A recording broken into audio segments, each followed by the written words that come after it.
In this screencast, we're going to look at how you should format your assignments for E219. So first of all, I'm going to take you along to the assessment resources. So we're clicking on assessment resources on the right hand side of the module homepage here. And that's going to take us into all the information we need about the different aspects of the TMAs and the EMA.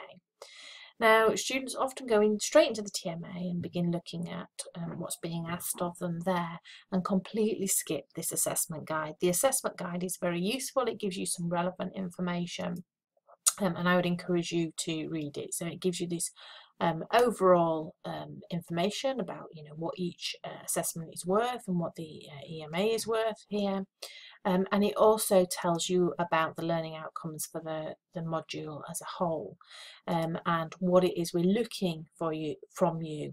And this will help you think about your own work, and it will help you decide or be able to assess your own work. So you should be able to read back through your work and think about, am I meeting these things? Am I showing knowledge and understanding of these things? Am I able to demonstrate these cognitive skills?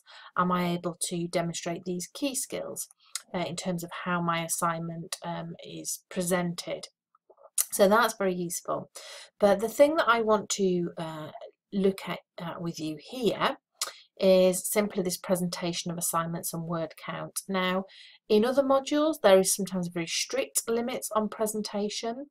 In E219, there aren't, basically. There are no formal presentation requirements for your assignments, but there are some basic things that you need to do. So the first thing is you've got to make sure that you're using a font that's easy to read, so an Arial or a Verdana or Times New Roman will be very helpful for you. And we do ask for line spacing of a 1.5 or a 2, and then we have this basic information that we have to include at the top of every page. So I'm just going to show you practically how to do that. My experience with previous students is that sometimes they don't know how to put things in different line spacing, so I'll show you how to do that in Word. So first of all, we'll write our assignment. So let's get something on the page so we get something to work from. And here we're using a Verdana font. Okay. So there are some very basic things we need to do here. We need to choose an appropriate style for our title. So we're going to choose heading 1. We're simply going to click on heading 1 here. You can see we're under the Home tab. In order to change this text from a 1 line spacing to a 1.5 or a 2, we click on this little icon here. This gives us line and paragraph spacing. Click and we can simply choose 1.5 or 2, whichever our preference is. And here you'll see that as I haven't highlighted this section, this hasn't gone to that line spacing. Now, if you're not making this as a default for your Word documents, then make sure you do this at the end so that you've checked that you've done the whole thing. So we've done that. We've made that into a line spacing of 2. So let's think about the other requirements we have for this assignment. So in terms of presentation, we're told at the top of every page, include your name, your personal identifier, and the module and assignment number. So we need to go into our Word document and do this. And the easiest way of doing this is via header and footers.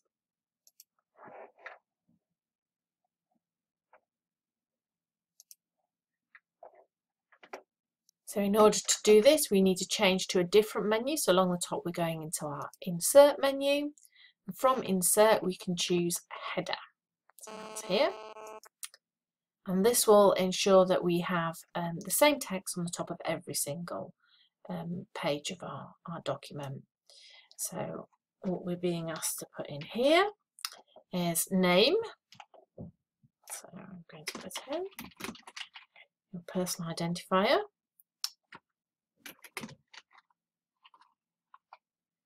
That's mine. The module and the assignment number. Okay, and that's all the information that we need on here. And you'll see that as I'm doing this on this page, you can see it's also happening on this page. So that will happen on every single page that you put in. And then we simply close the header and footer, and we can see that that appears on the top of every page of our assignment. So those are the basic pieces of information that you're being asked to add in terms of presentation and these TMAs. The only other thing to mention here is that you're also being asked to provide a word count at the end of each assignment. So that's very important that you include that as well. That's part of the presentation requirements. So here we're going to simply add in word count. And now we need to know how many words we have. So let's say that these are references. Just have a play with our assignment a little bit here. So there's our references. Now this section doesn't count. The references are not included in your word limit. We're only interested in this main body of the assignment here. So in order to get an accurate view of that, we need to go to review. So we're looking at our menu bar on the top, we go to review. And here we have word count. Now if we just click word count now, it will give us the word count for the whole document, including this reference section.